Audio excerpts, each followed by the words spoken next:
Exam gossip.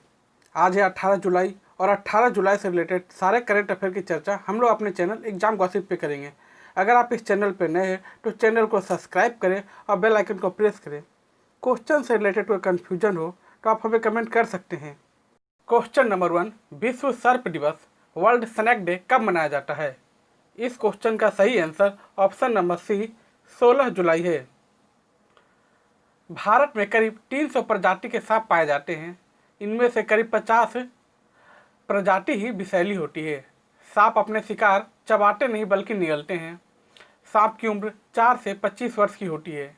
King cobra जहरीले सांपों में सबसे लंबा होता है।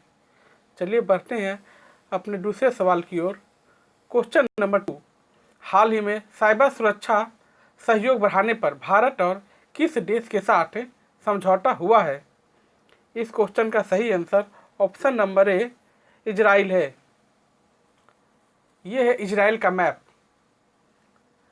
सन 1948 में आधुनिक इजराइल राष्ट्र की स्थापना हुई थी। इसकी राजधानी यरूशलेम और वर्तमान समय में इजराइल के राष्ट्रपति रेवन रिवलिन है और वहाँ के प्रधानमंत्री बेंजामिन नेतन्याहू है। चलिए बढ़ते हैं अपने नेक्स्ट सवाल की ओर। क्वेश्चन नंबर 3, हाल ही में देश की सबसे बड़ी बिजली उत्पादन कंपनी एनटीपीसी लिमिटेड ने किसके साथ एक समझौते पर हस्ताक्षर किया है? इस क्वेश्चन का सही answer option number A NIIFL है। NIIFL का full form national investment and infrastructure fund limited है। देश की सबसे बड़ी बिजली उत्पादन कंपनी एनटीपीसी लिमिटेड ने national investment and infrastructure fund limited के माध्यम से कार्य करने वाले national investment and infrastructure fund के साथ एक समझौते पर हस्ताक्षर किया है। यह समझौता देश के पारस्परिक हित के अन्य क्षेत्रों के साथ अक्षय ऊर्जा, बिजली वितरण जैसे क्षेत्रों में निवेश के अवसरों का पता लगाने का कार्य किया जाएगा। एनटीपीसी का full form national thermal power corporation है। एनटीपीसी में भारत सरकार की हिस्सेदारी 89.5% है। इसका मुख्यालय दिल्ली है। एनटीपीसी की स्थापना 7 नवंबर 1975 को किया गया था और वर्तमान समय में MD and chairman Gurdeep Singh हैं। बात करते हैं NIIFL की। NIIFL का स्थापना फरवरी 2015 में किया गया था और इसके हेडक्वार्टर मुंबई है।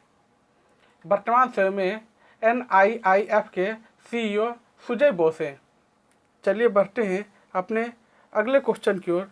क्वेश्चन नंबर 4, फीफा विश्व कप 2022 में कहाँ आयोजित किया जाएगा? इस क्वेश्चन का सही आंसर ऑप्शन नंबर डी अर्थात कतर है। 2022 का फीफा वर्ल्ड कप अरब विश्व में आयोजित होने वाला पहला विश्व कप होगा। विश्व कप 32 टीमों को शामिल करने वाला अंतिम टूर्नामेंट होगा, क्योंकि 2026 टूर्नामेंटों में टीमों को 48 तक बढ़ाया जाएगा। यह टूर्नामेंट नवंबर-दिसंबर में होने वाला है। टूर्नामेंट का अंतिम मैच 18 दिसंबर 2022 को निर्धारित किया गया है। भारत ने कभी फीफा विश्व कप में भाग नहीं लिया। भारतीय राष्ट्रीय टीम 2019 में जारी नवीनतम फीफा रैंकिंग में 108 रैंक पर है। भारतीय फुटबॉल टीम ने AFC एशियाई कप और ओलंपिक में भाग लिया है। ये है मैप में कतर है। कतर की राजधानी दोहा और प्रधानमंत्री हमद बिन जासिम बिन जाबेर अल थानी है और वहाँ की मुद्रा रियाल है। चलिए बढ़ते हैं अपने नेक्स्ट क्वेश्चन की ओर। क्वेश्चन नंबर 5, हाल ही में HCL टेक के चेयरमैन किसे बनाया गया? इस क्वेश्चन का सही आंसर ऑप्शन नंबर सी रोशनी नाडार है। शिव नाडार ने चेयरमैन पद छोड़ दिया है। अब उनकी दूसरी पीढ़ी कंपनी की कमान संभालेगी। बेटी रोशनी नाडार मल्होत्रा को चेयरमैन बनाया गया है। हालांकि Shiv Nadar Noida based HCL tech के मैनेजिंग डायरेक्टर के रूप में काम करते रहेंगे। रोशनी नाडार को 2010 में कंपनी का एग्जीक्यूटिव डायरेक्टर बनाया गया था। शिव नाडार ने ही HCL टेक्नोलॉजी और शिव नाडार फाउंडेशन की स्थापना की थी। उन्होंने 70 के दशक में HCL की स्थापना की थी।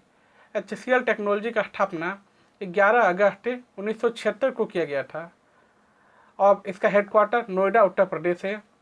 इसके चेयरमैन रोशनी नाडर मल्होत्रा और MD and chief strategic officer Shiv Nadar हैं and CEO C Vijay Kumar हैं। चलिए बढ़ते हैं अपने नेक्स्ट क्वेश्चन की ओर। क्वेश्चन नंबर 6, चुनाव आयोग ने पोस्टल बैलेट सुविधा को किन लोगों के लिए सीमित कर दिया है?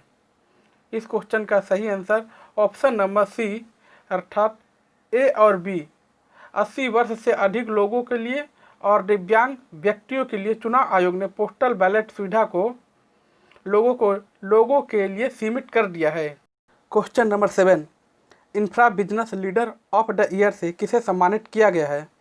इस क्वेश्चन का सही answer option number A Ved Prakash Dudeja है। ये है पिक्चर में वेद प्रकाश डुडेजा। चलिए बढ़ते हैं अपने नेक्स्ट क्वेश्चन की ओर। क्वेश्चन नंबर 8, हाल ही में किस राज्य सरकार के खिलाफ बिजली जन धन आंदोलन प्रदर्शन शुरू किया गया है? इस क्वेश्चन का सही answer option number A Delhi सरकार है। भाजपा ने पूरी दिल्ली में बिजली जन आंदोलन की शुरुआत की है।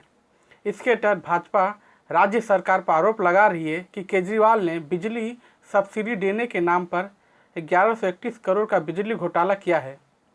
वर्तमान समय में दिल्ली सरकार में मुख्यमंत्री अरविंद केजरीवाल हैं और उपराज्यपाल अनिल बैजल हैं। चलिए बढ़ते हैं अपने नेक्स्ट क्वेश्चन की ओर। क्वेश्चन नंबर 9, हाल ही में ग्लोबल ह्यूमैनिटेरियन अवार्ड से किसे सम्मानित किया गया है? इस क्वेश्चन का सही answer option number B Sachin Awasthi है। सचिन अवस्थी को लंदन में ग्लोबल ह्यूमैनिटेरियन अवार्ड 2020 के लिए आयोजित एक वेबिनार में टॉप पब्लिश्ड पुरस्कार से सम्मानित किया गया है। ग्लोबल ह्यूमैनिटेरियन अवार्ड को वर्ल्ड ह्यूमैनिटेरियन ड्राइव WHD की सम्मानजनक पहल के रूप में भी जाना जाता है। इस पुरस्कार का मुख्य उद्देश्य उन प्रसिद्ध पुरुषों और महिलाओं को सम्मानित करना है जो समाज और दुनिया की बेहतरी में योगदान दे रहे हैं। चलिए बढ़ते हैं अपने नेक्स्ट क्वेश्चन की ओर। क्वेश्चन नंबर 10, हाल ही में चीन ने किस दूरसंचार उपग्रह का सफलतापूर्वक परीक्षण किया है? इस क्वेश्चन का सही answer option number B एपस्टार 6D है।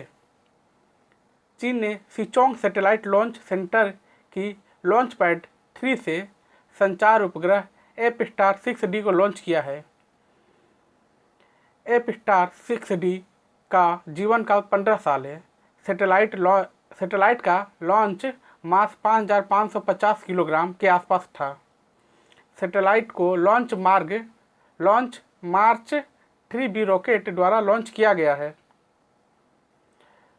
एपस्टार 6D सैटेलाइट का उपयोगकर्ताओं के लिए और साथ ही भारत प्रशांत क्षेत्र में विमान और समुद्री मार्ग के लिए उच्च गुणवत्ता वाली वॉइस और ब्रॉडबैंड डेटा सेवाओं को प्रदान करने के लिए किया जाएगा।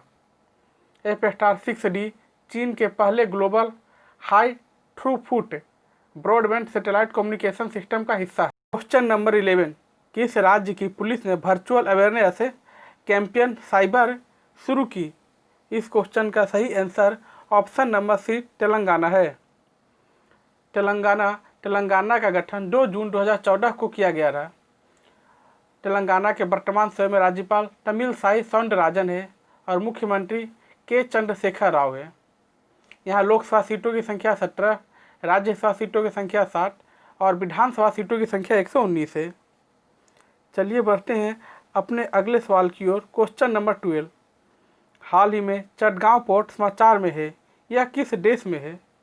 इस क्वेश्चन का सही आंसर ऑप्शन नंबर B अर्थात बांग्लादेश है।